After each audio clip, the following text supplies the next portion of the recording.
Hi, and welcome back to Mary Trump Live. I'm not Mary. I'm Brian Karam, and Mary will be back tomorrow. But today you got me, folks, and we're going to talk about tariffs, Trump, his fellow dictator, Bibi Netanyahu, the commercialization of the White House, and, of course, the wonderful missing Jeffrey Epstein. So let's dive in.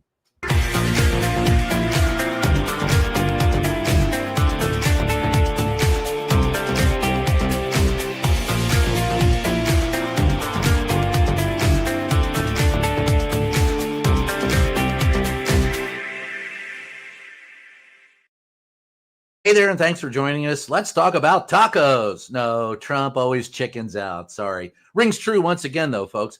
Donald is back down from his self-imposed tariff deadline after he's failed to make any deals of any substance with any other countries. So let's take a look at ABC's coverage. This is significant, Kira. The president's going to be signing an executive order today that will delay that deadline of July 9th, that is Wednesday, to August 1st, when the reciprocal tariffs would have gone back into effect unless trade deals with America's trading partners were reached. Now, remember, this is a 90-day pause period, and today was day 98. So unless deals are reached by Wednesday, countries were facing those very stiff tariffs that the president had announced back in early April. Well, today, the president is sending letters to 14 of the countries that were on that list. Everybody else will get a letter in the coming days indicating what the tariff rate will be on August 1st if no deal is reached. Essentially, they're giving themselves a couple more weeks to work out a deal. The White House was asked today if this extension is an indication that this is harder to do. You know, this is an administration, Kira, that said they could reach 90 deals in 90 days. So far, they have only gotten 3 framework agreements with 3 countries right now. 90 days and 90 deals and 99 million amounts of BS. So now it's August, he's given himself. Makes sense. Donald is resorting to asking each individual country for another time to pretty please pay the tariff that he made such a big deal about, could you? And reports say that Donald doesn't actually care to make the deals anyway. That's why he's keep moving back the deadlines and making half-baked appeals to different countries. He doesn't care. He cares about the splendor and the drama. Someone close to the White House familiar with the trade talks told Politico under the guise of an anonymity. And look, I don't even have to resort to Politico. I've been told this myself by my White House sources. Quote, Trump knows the most interesting part of his presidency is the tariff conversation. I find it hard to believe he's going to surrender it that easily. It's all fake. There's no deadline. It's a self-imposed landmark in this theatrical show, and that's where we are. End quote. Exactly, folks. Donald Trump is a reality show. If you listen to him, he's always saying, stay tuned, or thank you for your attention to the matter, as if he's a bill collector sending you a bill. It's all the drama. It's all show all the time. And the reality is, Donald can't make any deals. He hasn't made any deals. Even if he wanted to, he couldn't do it. And while presidential press secretary, PEP secretary, I call her, Carolyn Leavitt, says the phones are ringing off the wall to make deals, Secretary of the Treasury, Scott Bessent, said in a recorded interview that no one has called. Take a look. When you talk about these letters and you talk about kind of the 90 deals in 90 days, or at least the president did back in April, so far that we've seen 3, and they're not concrete deals the way that we're used to seeing trade deals. They're frameworks. Mm-hmm. The president has a reputation, self-described deal maker. So why haven't we seen the kind of deals that he promised in the last 90 days? Again, he didn't promise this. And when we send out the 100 letters to these countries, that will set their tariff rate. So we're going to have 100 done in the next few days. And but that's not a deal, that's a threat. No, that's the level. That's the deal. If you want to trade with the United States, this is. But that's not a negotiation. That's just a many of these countries never even contacted us. So that's the thing about being the deficit country, Dana. Yeah, no deals made. No one's called. Take it or leave it. Yeah, I've seen better deals at lemonade stands. Anyway, backing up the Secretary of Treasury's admission, we now know countries have been in a state of limbo as they wait on word from Donald on what the next move might be. And erratic is a key word here. They are erratic because Donald just keeps throwing new tariffs at the wall. He's trying to look and see what will stick, and nothing has so far. And today was no different on that front. You're going to love this. Donald announced more seemingly random tariffs for 7 countries today. He announced the new following tariffs: Japan, 25%, Kazakhstan, 25%, Laos, 40%, Malaysia, 25%, Myanmar, 40%, South Africa, 30%, and South Korea, 25%. Yeah, those are our biggest trading partners, right? I don't know about you, but I'd love to know who's making up the numbers. Seriously, where do you come up with the numbers? I mean, what do we trade with anyway? Stocks closed down on a low note today. That's because it's a reflection of Donald Trump's yo-yoing on the tariffs. And every time he announces them that he's going to implement them, the stock market tanks. So the Dow closed down 420 points, and the sell-off interrupted a week-long market surge propelled by expectations of interest rate cuts at the Federal Reserve. For ragging on Jerome Powell so much, Donald sure does like to shoot himself in the foot when it comes to interest rates. Come to think of it, Donald Trump likes to shoot himself in the foot on just about anything, from immigration to the budget to tragedy, comedy, whatever. Anyway, before we go deeper on Donald's flubs, please take a moment and like and subscribe our channel, or rate and follow the podcast. Hear the ding? We'd love to hear you. Donald, all right, back to the fun thing at hand. It's, tragedy tomorrow, comedy tonight. Donald is meeting with Israeli Prime Minister Benjamin Netanyahu today at the White House as Donald further attempts to convince Israel to agree to a ceasefire in Gaza. On the table is a 60-day truce to negotiate an end to the war.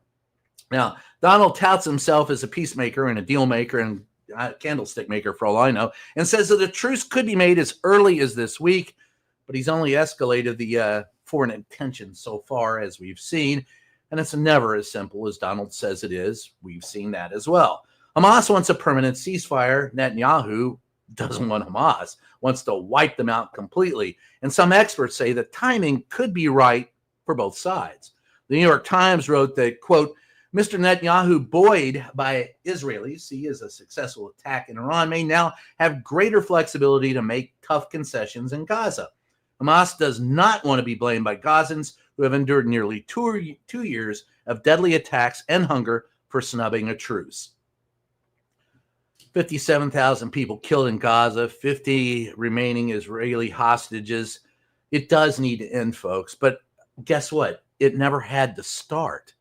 Remember, we had a deal with Iran that was sealed in 2015 to make sure they didn't enrich uranium. Donald Trump walked away from that deal in 2018.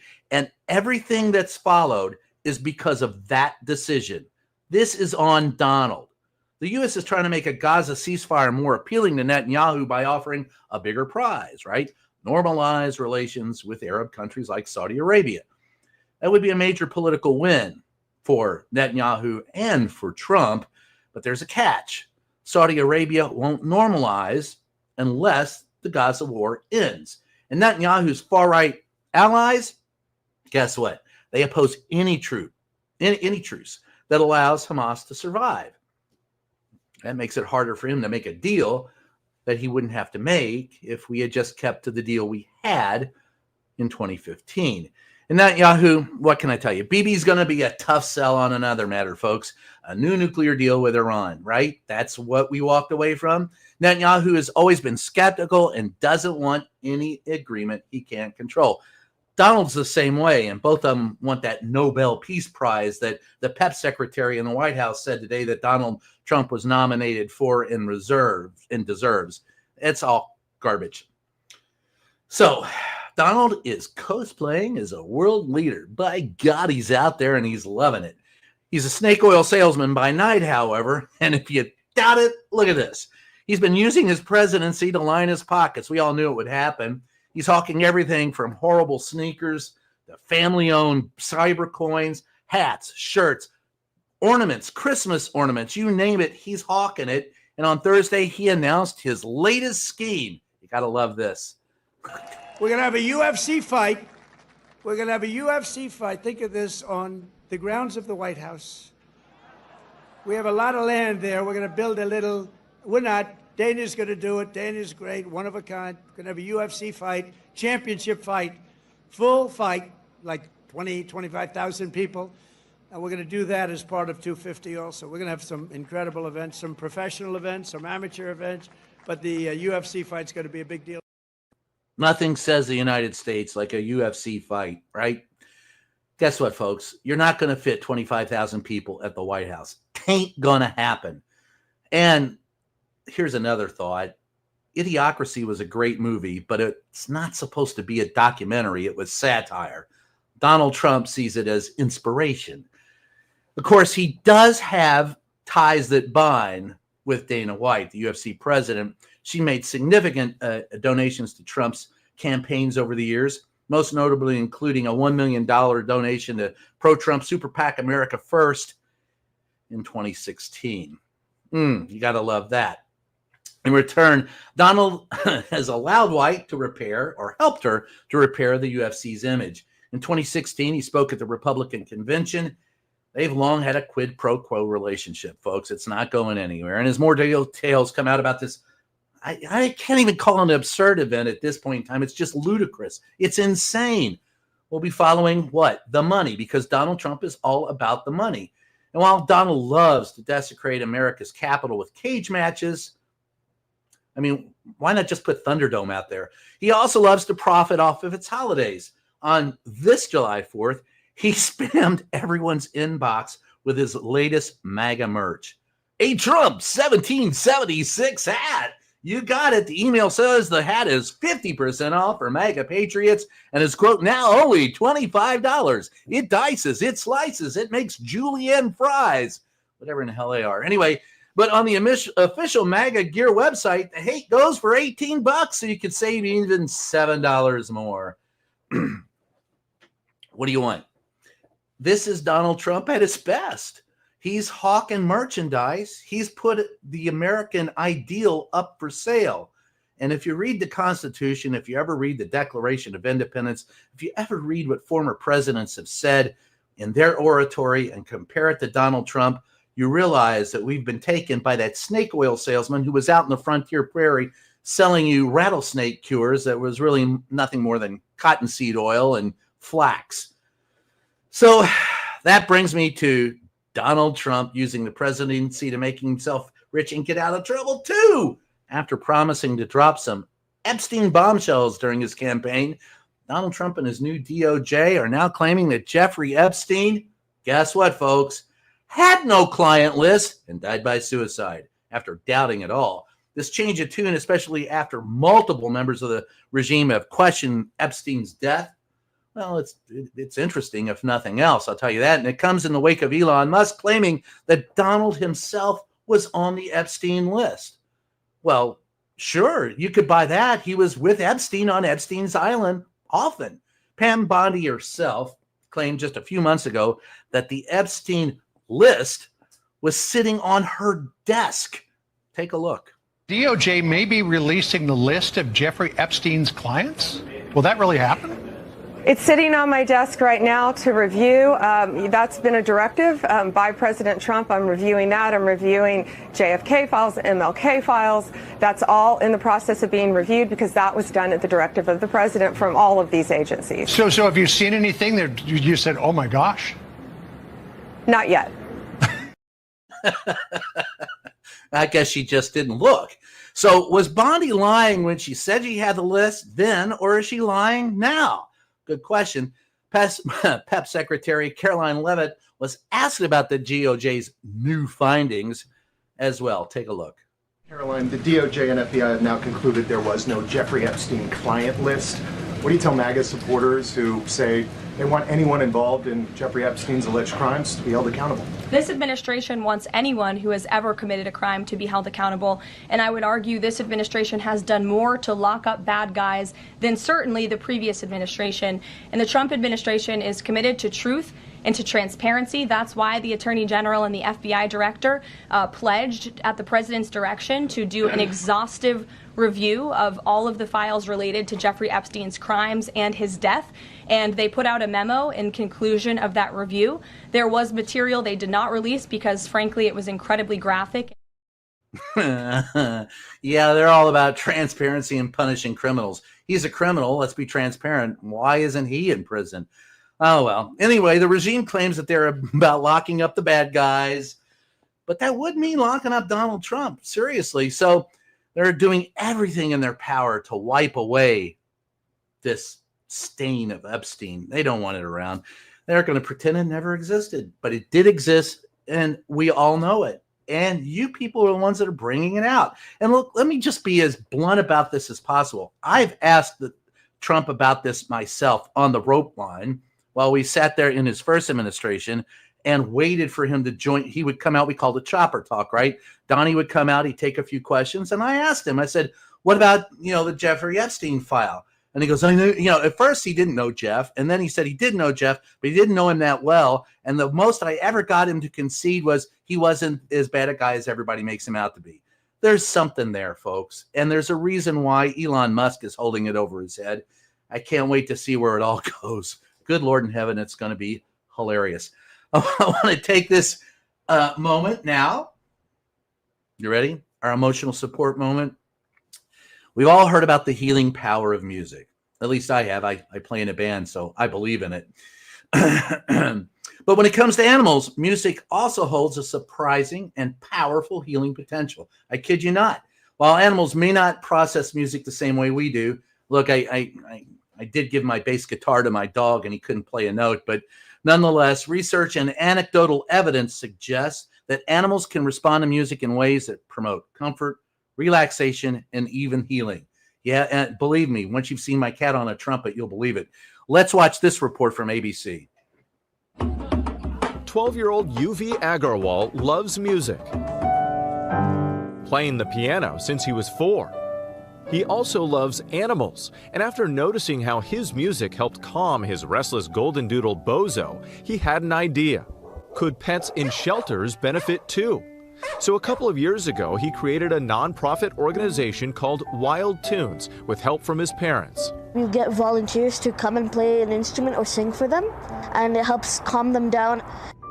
So far, he's recruited about 100 volunteer musicians and singers to perform at 9 shelters in Houston, New Jersey, and Denver. Volunteer Sarah McDonough plays the flute. So I think it's very important to give them something different than what they're used to in their little tiny cages and make them more adoptable. Watch how listening to live music affected these animals at Fort Bend Animal Shelter.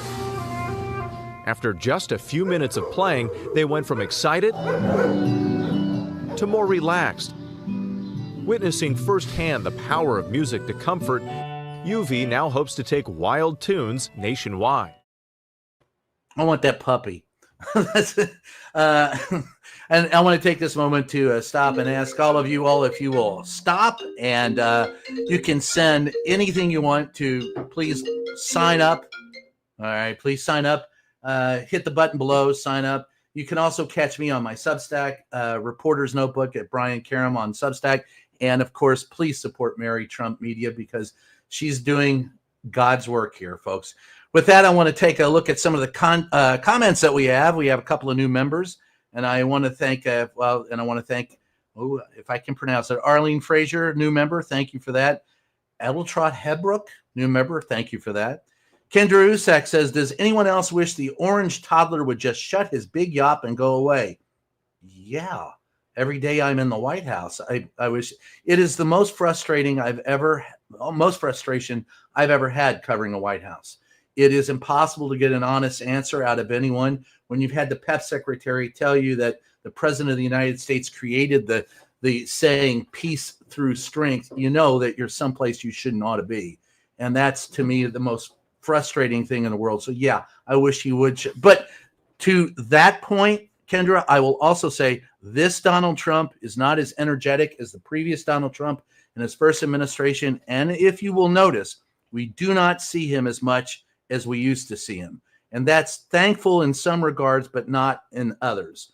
He is taking routinely 3 or 4 days off a week. They only brief once a week. And the problem with that is we really don't know what this administration is doing sometimes until after it's already done. Diane Richards, I want to thank you for your $10 and would totally watch a UFC match on White House ground if it involved Elon and Donald.